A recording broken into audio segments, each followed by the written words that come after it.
Human connection has always been one of the most powerful forces shaping careers, relationships, and personal destiny. In a world where opportunities often come attached to people rather than job listings, where a single conversation can alter the trajectory of a life, and where influence is increasingly tied to how well we communicate, the ability to talk to anyone is no longer a social perk, it is a modern necessity. Lowndes' How to Talk to Anyone stands as one of the most practical and psychologically insightful guides on this subject. Yet its real power only becomes evident when you begin to understand that communication is far deeper than words. It is a craft of presence, confidence, emotional awareness, and the ability to make people feel valued. At its core, this book is an exploration of human nature disguised as a manual for conversation. To understand this, imagine two people entering a room. One moves with relaxed confidence, smiles warmly, makes eye contact, and instantly becomes memorable. The other walks in unsure, stiff, uncertain about what to say or how to stand. They are both equally talented, both equally qualified, both equally intelligent, yet the first person often ends up with the better opportunities, stronger networks, and more influence. Why? Because as Ralph Waldo Emerson once said, "Who you are speaks so loudly I cannot hear what you are saying." Lowndes' work is the modern articulation of this truth. People read your presence before your words, and they feel your energy before they absorb your message. This idea becomes even more relevant today in an era shaped by digital communication, remote work, global interactions, and the constant pressure to make lasting impressions quickly.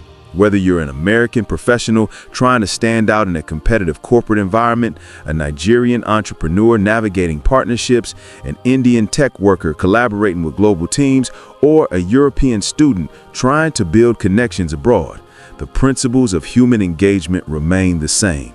Lowndes doesn't teach manipulation, she teaches awareness. She teaches how to be intentional about the signals you send so that the world hears the message you actually mean to communicate. If you love powerful, insightful, and life-changing books, then you've found the right channel. Every week, we break down the ideas that transform mindsets, elevate success, and shift lives. So don't miss out. Hit that subscribe button and turn on notifications because you'll want to catch every book we review. Now, let's continue. The first major insight of how to talk to anyone is that people respond more to how you make them feel than to what you tell them. This is a foundational truth across cultures and time periods. You can observe this not just in personal relationships, but in political leadership, social influence, Hollywood charisma, and global diplomacy. Barack Obama, for example, was often praised not only for the content of his speeches, but for his calm, composed presence. A presence that made people feel heard, valued, and safe.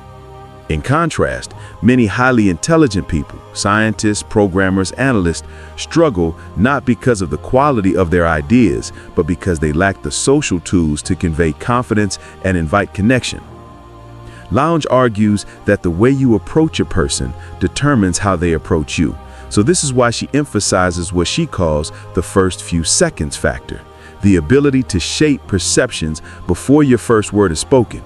She explains that in social situations, people evaluate you almost instantly, scanning for signs of warmth, confidence, and friendliness. In practical terms, this teaches us that communication begins long before the conversation starts. It begins in your posture, your eye contact, your smile, your tone of voice, your pace of movement. These elements collectively create what Lowndes calls your social signature. Take the example of global hospitality industries, hotels, airlines, customer service centers.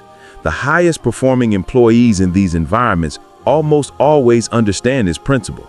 They lead with warmth, not words. They communicate reassurance with their posture and confidence with their demeanor. The lesson here is profound. Before you aim to be interesting, you must aim to be welcoming. This leads naturally into the next central lesson, that people gravitate toward those who seem confident and relaxed. Lowndes highlights the psychology behind this. We are biologically wired to feel more comfortable around people who appear calm, because calm signals competence, safety, and leadership. In American workplaces, this is evident in how meetings are conducted. The person who speaks slowly, with clarity and composure, often commands more respect than the one who rushes or tries too hard to impress. Globally, the same pattern appears across cultures. In Japan, calmness is seen as professionalism. In Scandinavian countries, quiet confidence is considered a marker of reliability. In the Middle East, self-assuredness rooted in warmth is seen as nobility. To embody this confidence, Lowndes suggests adopting what she calls the big baby pivot, a technique inspired by how infants turn their whole body towards someone when they're engaged. This movement signals genuine interest. If you shift your body fully towards someone, not just your head, you send a powerful, nonverbal signal. I see you. You matter. I'm here with you. This invites trust almost instantly. Consider the way Oprah Winfrey conducts interviews. Even before speaking, she positions herself fully towards her guest, creating an invisible bridge of connection. Her posture says, I have your presence. This is why people open up to her. And it teaches a crucial lesson. Full presence is more influential than perfect wording. Lowndes extends this principle by addressing the importance of eye contact. But instead of advocating intense staring, she teaches what she calls the sticky eyes technique, maintaining eye contact just a moment longer than usual. This subtle extension communicates interest, sincerity, and warmth. From a global perspective, eye contact norms vary, but the underlying psychology does not. In America, consistent eye contact is seen as confidence. In Europe, it conveys authenticity. In Latin American cultures, it signals engagement and respect. The key is moderation. Enough to show presence, but not so much that it feels invasive. These early lessons naturally paved the way for one of the book's most profound insights. People love to talk about themselves, and the most charismatic individuals make others feel like the most interesting person in the room. Lowndes argues that the ability to be genuinely curious about others is a communication superpower. It transforms ordinary conversations into meaningful connections. Modern psychology supports this. Brain scans show that talking about ourselves activates the same pleasure centers as food and reward. This is why great conversationalists are often great listeners. Look at successful leaders across industries, from CEOs like Satya Nadella to entrepreneurs like Sarah Blakely. They are known not just for strategic intelligence, but for their ability to listen deeply. Nadella turned Microsoft into a culture of empathy by honing listening at all levels. Blakely built an empire by listening obsessively to customer feedback. Whether in a boardroom, a farm in Kenya, a startup in Silicon Valley, or a community in Brazil, the principle remains universal. If you want people to value you, value them first. Lowndes expands this into practical techniques such as the "what's next" method, asking questions that encourage people to continue their stories. It shows attentiveness and signals emotional intelligence. This technique has become particularly relevant in the digital age, where conversations often compete with notifications and distractions. Being the person who listens deeply has become rare and therefore powerful. This approach ties into a broader life lesson that relationships flourish when we avoid the temptation to make conversations about ourselves. Social media has trained us to think in terms of my opinion, my experience, my reaction, but in genuine conversation, shifting the focus outward builds trust. Lowndes reminds us that making someone else shine does not diminish our light, it expands it. This is echoed in the African proverb, "If you want to go fast, go alone. If you want to go far, go together." This truth becomes more apparent as Lowndes introduces techniques for making strong first impressions. She discusses the power of smiling, but emphasizes a particular type of smile known as the flooding smile. This is not a quick, reactionary smile. It is a slow, genuine expression that appears after your eyes have already warmed. It communicates authenticity rather than politeness. On a global scale, smiling norms differ. However, genuine smiles universally activate mirror neurons, making people more likely to smile back, and therefore more likely to trust and open up. To illustrate this, think of customer-facing roles in American retail. The employees who smile genuinely are consistently rated higher in customer satisfaction. In Europe, brands like IKEA train employees to smile slowly and authentically, creating a sense of ease. In African cultures, smiling warmly often signals hospitality, respect, and friendliness. Across the world, the genuine smile has become a form of social currency. Another early lesson is the power of the insider signal, tiny gestures that instantly create rapport. For example, using someone's name shortly after they introduce themselves, or referencing something personal they mentioned earlier. These gestures are small, but their effect is profound. They tell a person, "I see you, and I remember you." In an age where attention is fragmented, the ability to remember others stands out as a rare gift. Lowndes emphasizes that connection begins with psychological safety. If people feel judged, rushed, ignored, or overshadowed, they withdraw. If they feel welcomed, appreciated, and seen, they open up. This principle can be observed in modern workplaces, where studies by Google's Project Aristotle showed that the #1 predictor of team success is psychological safety, feeling safe to speak, share, and be yourself. Lowndes' techniques for creating comfort predate these studies, but align perfectly with them. As Part 1 closes, a central theme emerges. The foundation of great communication is not cleverness, but warmth. Not dominance, but accessibility. Not performance, but presence. This sets the stage for deeper lessons about conversation chemistry, emotional connection, and social intelligence, which will unfold in the next section. As the conversation deepens beyond first impressions, Lowndes shifts the focus from initial rapport to the art of creating meaningful, memorable, and emotionally intelligent interactions. She emphasizes that while the beginning of a conversation determines whether someone is open to you, the middle of a conversation determines whether they will remember you. In this sense, communication is like planting seeds. First impressions plant the seed, but deeper conversations water it. The more skillfully you navigate this stage, the stronger your relationships become. One of the most important lessons in this stage is the power of commonality. Human beings connect most strongly with people who appear similar to them, not just in terms of ethnicity or background, but in interests, emotions, and worldview. This is why people bond instantly over shared experiences, mutual acquaintances, or similar passions.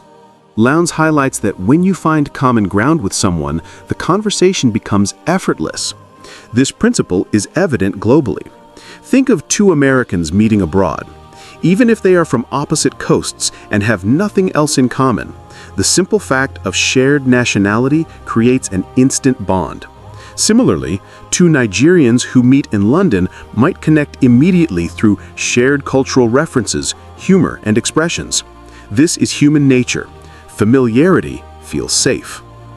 Lowndes suggests using what she calls free information to find commonality. Free information is anything a person reveals about themselves without prompting.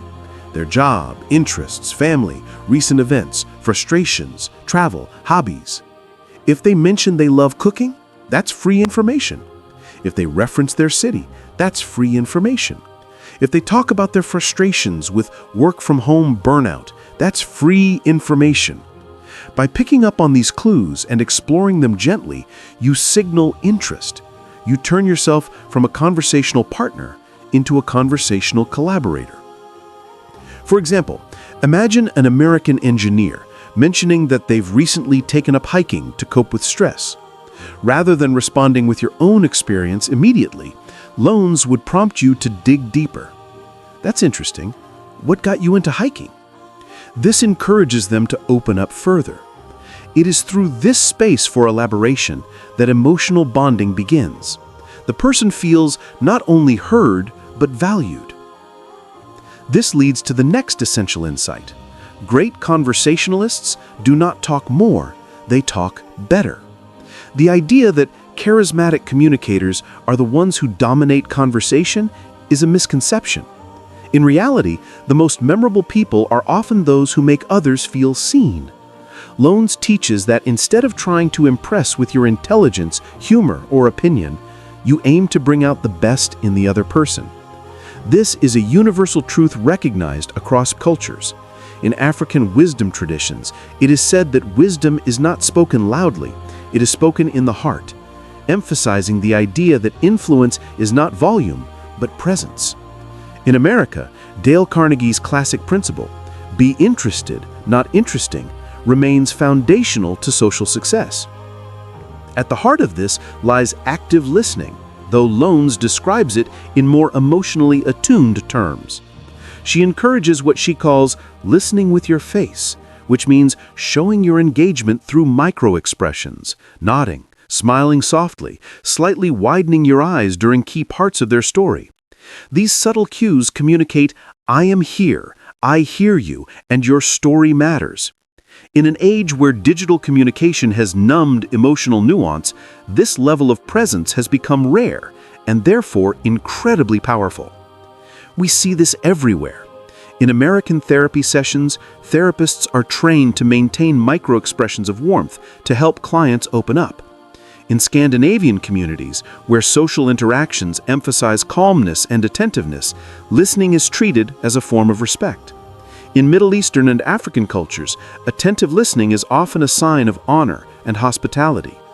Lowndes' technique aligns with these practices by teaching that emotional presence is the gateway to trust. Another significant lesson in this phase is the power of mirroring, not in a manipulative way, but in a deeply human one. People naturally feel more comfortable around those who subtly mirror their energy. If someone speaks softly, speaking more softly creates harmony.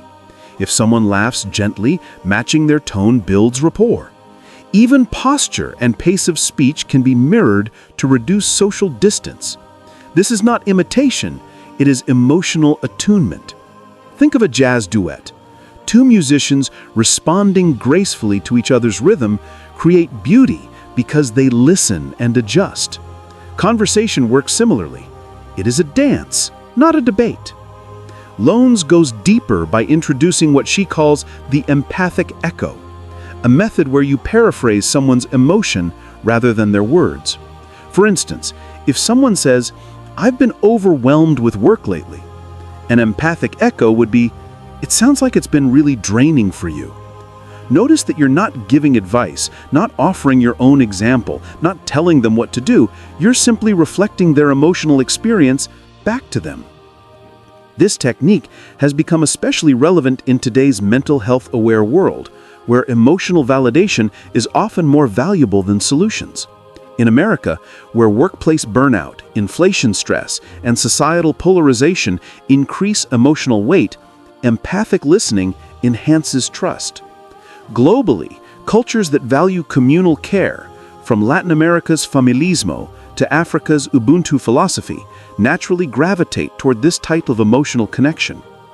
The next lesson builds on this emotional attunement, the conversational shift from small talk to big talk. Lowndes stresses that small talk is not meaningless. In fact, it is the bridge to deeper conversation. It is the warm-up that allows people to relax, observe your energy, and decide whether they feel safe opening up. Once that foundation is built, you can gently steer the conversation deeper through thoughtful, open-ended questions. These questions are not intrusive, they are invitational. For example, instead of asking, "Do you like your job?" which elicits a yes-no answer, you might ask, "What part of your job do you find most fulfilling these days?" This kind of question invites depth, encourages reflection, and signals genuine interest.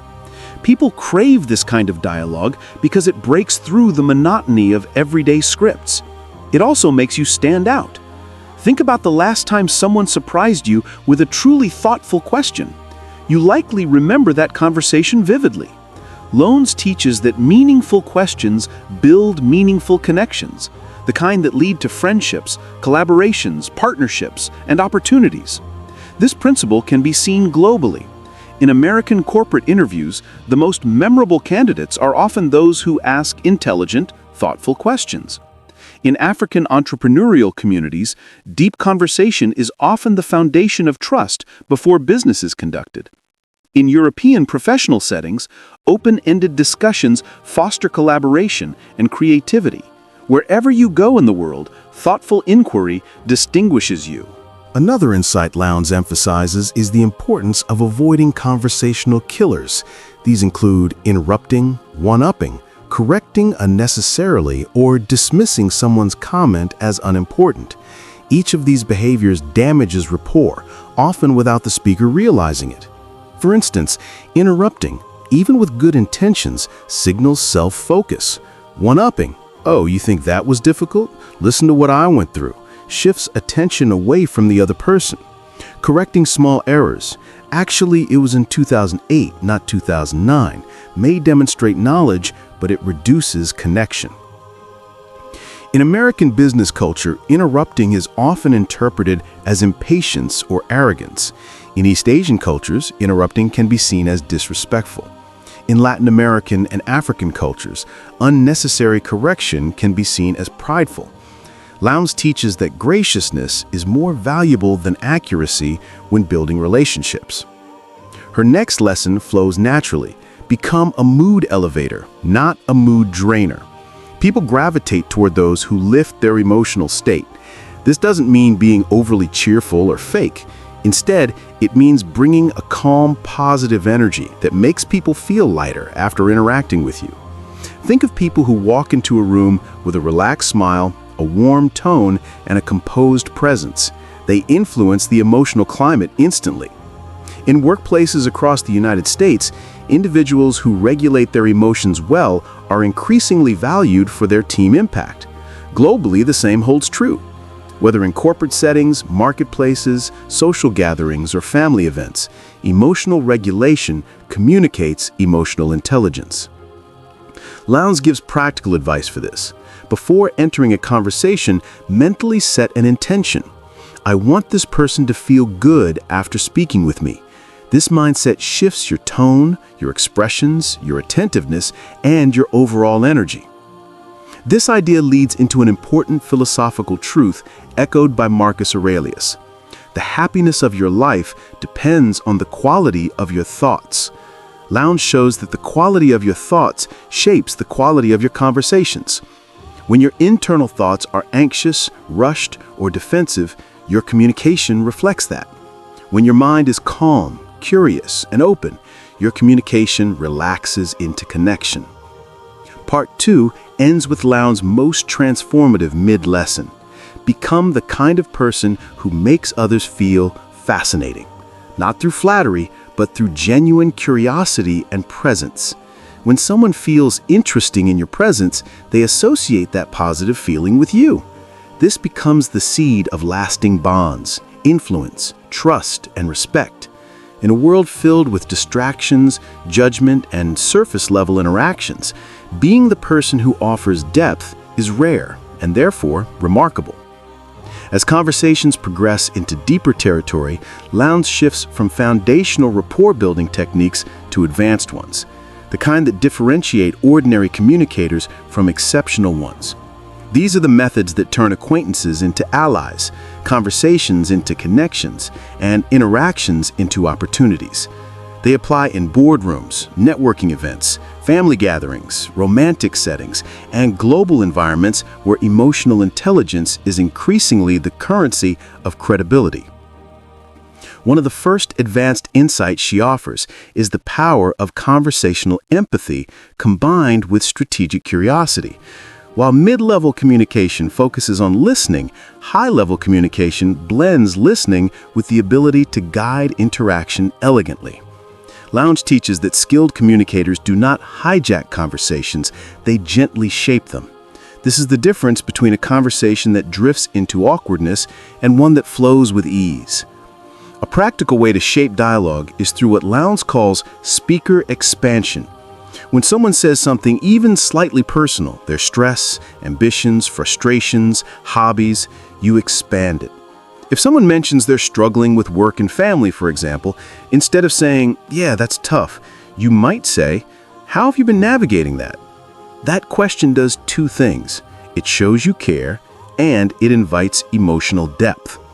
In modern American workplaces, where mental health and work-life balance are uncomfortable topics for many, this kind of conversational encouragement is valued. On a global scale, cultures with strong communal traditions, such as many African, Asian, and Latin American communities, deeply appreciate those who create space for vulnerability. The principle here is that authenticity creates intimacy, but only when someone feels safe enough to be authentic in your presence.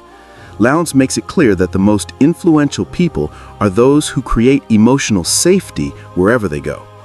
This principle echoes Carl Rogers' psychology of unconditional positive regard, the belief that people open up most easily when they feel accepted without judgment. Lowndes translates this into conversational habits that communicate warmth and safety non-verbally. Steady eye contact, gentle nodding, comfortable silence, and a soft smile when someone shares something vulnerable. She then transitions into the importance of reinforcing identity, one of the most underrated but powerful communication principles. People become loyal to those who affirm the best parts of their identity. This doesn't mean flattery, it means recognizing people's strengths and reflecting them back. If someone tells you they've been working hard on a project, you might say, "You're clearly someone who takes pride in your work."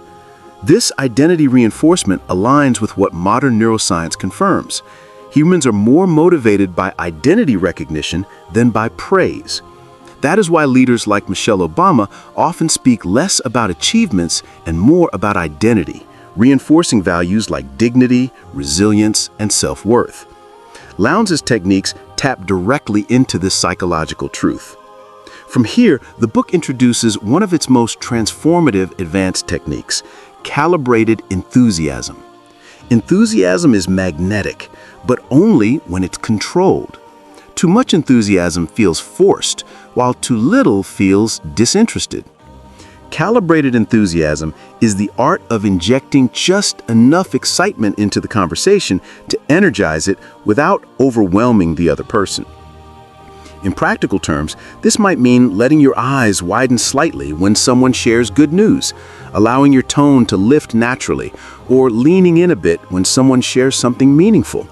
These small cues activate the other person's emotional response system, making them feel encouraged and validated. This technique mirrors what the best communicators do instinctively. Think of Dwayne "The Rock" Johnson's charisma, which is built not on loudness, but on warm, controlled enthusiasm that pulls people into his energy without overpowering them. Lowndes then delves into the subtle art of nonverbal alignment, a powerful tool in cross-cultural communication. She highlights that body language accounts for more than half of communication, making verbal skill only one part of the equation. When your body language aligns with the emotional tone of the conversation, you signal deep understanding. If someone is sharing something serious, you soften your expressions. If someone is joking, you loosen your demeanor. If someone is reflective, you mirror that calmness. This emotional syncing makes conversations feel natural and intuitive, like speaking with someone who just gets it. This principle is especially crucial in global communication. Americans often communicate openly and directly, while many East Asian cultures value subtlety. Middle Eastern and African cultures appreciate expressive warmth, while Northern European cultures may prefer calm restraint. Lowndes' insistence on emotional alignment makes her principles adaptable across these differences. It becomes less about mastering specific cultural rules and more about reading emotional cues and matching them respectfully. She moves next to the power of conversational callbacks, referencing something someone said earlier in the conversation. For example, if someone mentioned they're training for a marathon, a callback later might be, "So, when's the big marathon again?" This tells the person that their words stayed with you. This technique is one of the most powerful bonding tools because it subtly communicates that you care enough to remember. People flourish when they feel remembered. In fact, memory is one of the recurring themes in Lowndes' advanced communication techniques. She teaches the importance of remembering names, stories, and personal details, not to impress, but to connect. In a fast-paced, information-saturated world, remembering someone is a gift of enormous value. American networking culture rewards this heavily. The executives who advance fastest often make others feel remembered. Globally, remembering personal details is a mark of honor, from the Middle Eastern custom of recalling family connections to African traditions of recognizing lineage and community ties. Next, Lowndes discusses the power of subtle compliments, emphasizing that the best compliments are not about appearance, but about character. Instead of saying, "You look nice," a deeper compliment might be, "I admire how calm you've stayed even with all the pressure." Character-based compliments stick with people because they affirm something internal rather than external. They also feel more sincere and thoughtful, aligning with the idea that the highest form of praise recognizes the heart, not the surface. This leads into one of Lee Lowndes' most transformative advanced principles: become a what else person.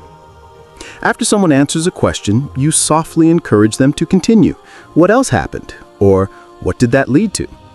This method transforms you into a conversational catalyst, someone who expands experiences rather than She also introduces techniques for navigating difficult conversations, a crucial skill in the modern world. One of these is facing the other person's fear. When someone is defensive, withdrawn, or irritated, great communicators address the insecurity beneath the surface. For example, if someone seems tense in a meeting, instead of pushing harder, you might say, "I get the sense this issue has been really frustrating. I want to understand your perspective."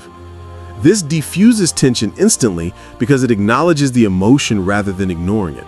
Emotional intelligence is the antidote to conflict. This leads into one of Lowndes' most profound advanced insights. People follow those who make them feel emotionally safe. In politics, in business, in friendships, in family dynamics, emotional safety is the foundation of influence.